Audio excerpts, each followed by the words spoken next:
और आप कहते हैं कि जब तक इस आइन में तब्दीली नहीं होगी, जो बात क़त्अ ताल्लुक की हो रही है वो ठीक नहीं है।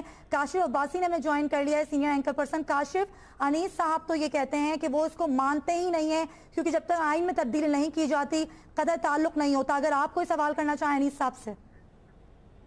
जी अनीस साहब, ये आइन का आपको प्रॉब्लम क्या है? अगर बुनियादी तौर पे एक तो ये मसला आ गया, लेकिन आप ये भी जानते हैं कि अगर कराची में और सिंध में पॉलिटिक्स करनी है मुत्तहिदा ने, फारूक सत्तार साहब ने करनी है, तो बहुत सी चीजों का ख्याल करके पॉलिटिक्स करनी पड़ेगी, क्योंकि आप ही लोगों ने अल्ताफ हुसैन साहब को इस मर्तबे में बिठाया जैसे आज आप उनको गिराने की बातें कर रहे हैं। तो किस तरीके से मुत्तहिदा अपने आप को उस लेवल पर लेके आए जहां पे वो गाली निकाले अल्ताफ हुसैन साहब को, जिसके नाम पे पिछले 30 साल से वोट लेते।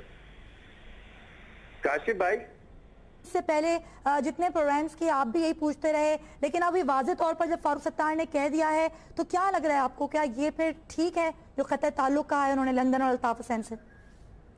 देखिए जी, मैं अल्ताफ हुसैन साहब की अभी फारूक सत्तार साहब की प्रेस कॉन्फ्रेंस सुन रहा था और मुझे बड़ी हंसी आई जब उन्होंने डायरेक्टली तजिया निगारों, टीवी एंकर्स और इनके ऊपर ये कहा कि जी हमें डू मोर करने का कहा जा रहा है, और वो बड़ी तनकीद की कि हम नहीं जाएंगे प्रोग्राम्स के अंदर। देखिए, अगर हम सियासतदानों की हर बात को फेस वैल्यू पर लेना शुरू कर दें तो फिर तो हर सियासतदान जिस मुल्क का हुक्मरान रहा उसने आज से पहले ये की क्लेम किया है कि इस मुल्क में दूध और शहर की नहरें बह रही है। इससे पहले जो हुकूमत थी वो खराब थी, हम देखें हम तब्दीली लेकर आए, हमने मुल्क बदल दिया, लेकिन मुल्क उसी हालत में है जिस हालत में साल से चल रहा है।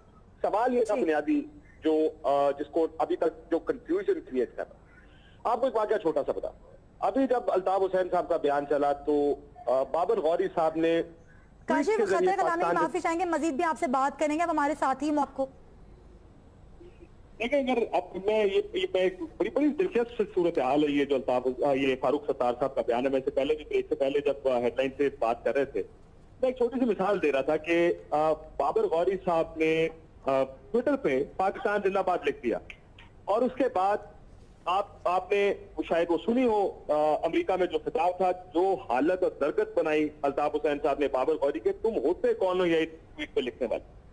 मेरे लिए सबसे ये हैरानगी की बात यह है कि ला ताल्लुकी का ऐलान आज बड़ा राज कर दिया, खुलेआम कर दिया, लेकिन 2-3 दिन से वो इनडायरेक्टली ये बात कर रहे हैं, 2-3 दिन से वो इनडायरेक्टली ये बात कर रहे हैं कि हम अपने फैसले खुद करेंगे, और लंदन से कोई बयान नहीं आया।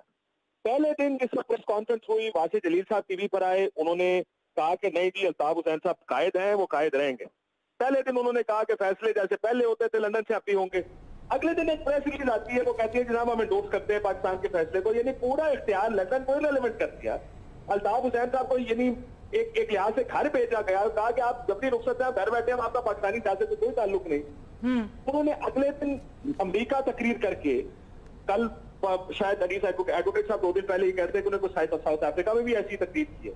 पाकिस्तान को तो गालियां निकाल रहे हैं, ना फारूक सत्तार साहब को कोई गाली निकाली, ना पाकिस्तान की राब्ता कमेटी को कोई गाली निकाली, ना कोई इस किस्म का बयान दिया कि ये जो टोला है पाकिस्तान में बैठा हुआ, इन्होंने महाजरों के साथ गद्दारी की है।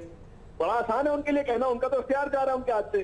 तो अगर आपको रिएक्शन लंदन से नजर नहीं आता तो उस वजह से मुझे देखें, फारूक सत्तार साहब बड़े परेशान है इस बात पे कि जनाब मीडिया हमें कह रहा है डू मोर, और बड़े माइक्रोस्कोप और टेलीस्कोप लगा के देख रहा है। वो इस वजह से देख रहा है कि कुछ एक्सपेक्टेड रिएक्शंस होते हैं, कुछ तरीकाकार होता है सियासत के चलने का। हमारा ख्याल है कि अगर आप एक सही मानों में लाताल्लुकी का ऐलान करेंगे, उनको फारे कर देंगे पाकिस्तानी पॉलिटिक्स से, वो रिएक्ट करेंगे, वो घर नहीं बैठेंगे, वो खामोश नहीं बैठेंगे, उनका कोई रिएक्शन आएगा, वो आपको गाली निकालेंगे, आपको गद्दार कहेंगे, कुछ तो करेंगे। बड़े प्यार से उन्होंने प्रेस रिलीज निकाली है, और उसके बाद पूरा लंदन खामोश होकर बैठ गया, तमाशा देख रहा है कि देखिए अगले 4 दिनों में हमें ये काट के कैसे अपनी पार्टी पाकिस्तान में चलाएंगे। ऐसे होता नहीं, इस वजह से शकूक है, इस वजह से शुबा पैदा होता है, इस वजह से सवाल उठते हैं।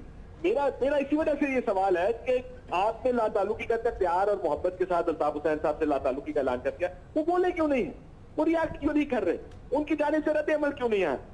वो तो आपकी एक छोटी सी गलती पर आपको अपने कारकुनों से मार पड़वाते हैं। वो तो आपको आधे घंटे बाद अपनी राब्ता कमेटी पारे कर देते हैं, जो उनके पास इख्तियार भी है। वो आज भी एक तकरीर करें, अमेरिका में करें, ट्विटर पे करके या एक तकरीर करें जिसको सुनेंगे तो हम सब टेलीकास्ट नहीं कर सकते, इंटरनेट पे आएगी। इससे पहले भी कर चुके, जिसमें उन्होंने अपनी सेहत के जब सवाल थे तो आज कल उन्होंने एक प्रेस कॉन्फ्रेंस में तकरीर की थी। वो आगे कहें ये तो बिल्कुल काशिफ, मतलब आपके कहने का मतलब यही है कि मुत्तहिदा का प्लेटफॉर्म तो रहेगा ही ना?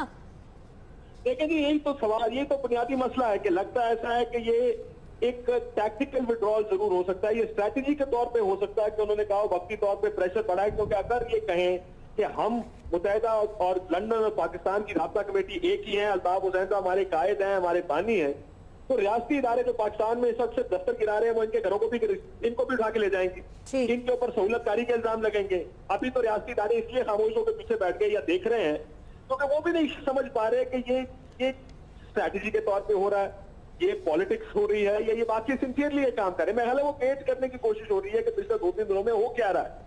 अगर ये आज ये ऐलान करें कि हम अल्ताफ हुसैन साहब की छतरी हमारे सर पे मौजूद है, इनमें से एक भी पैर आपको नजर नहीं आएगा। आपने भी देखा कल परसों जो अदालत में पेश हुए कमर मंसूर साहब भी पाकिस्तान जिंदाबाद के नारे लगा रहे थे। आपने देखा वो उमर नबीब साहब भी पाकिस्तान जिंदाबाद के जो चाहता है वो कहता है कि पाकिस्तान जिंदाबाद के नारे मारता है।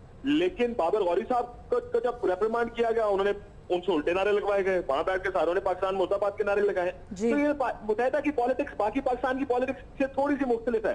पॉलिटिक्स सारों की एक है, जो लीडर कहता है वो कहेगा इस वक्त दिन है, पूरी पार्टी कहेगी जनाब इस वक्त दिन है। ये पाकिस्तान में हम मुत्तहिदा की डिफेंस में देखते रहे, पूरी मुत्तहिदा उनको उनकी दिन को दिन कह के डिफेंड करती रही, उनकी गालियों को डिफेंड करती रही। बिल्कुल ये इतना आसान नहीं है। मेरा ख्याल है मजीद वो बात जो अनीस एडवोकेट साहब कह रहे हैं शायद काफी वजन है इसमें, कि आपके एक्शन से नजर आना चाहिए कि इफेक्टिवली आप उनको पाकिस्तानी पॉलिटिक्स से और अपनी पार्टी से दूर कर रहे हैं। अगर सिर्फ जुबानी कलामी एक जुमला इज्जत के साथ बोले, इज्जत के साथ की, लेकिन एक जुमला क्या क्या आप कहते हैं कि हमने क्या दिया, हमारी बात मान लें, लेट्स मूव ऑन, अब हमें इख्तियार देते कराची का, ये जरा थोड़ा सा मुश्किल होगा लोगों को इस फॉलो करना।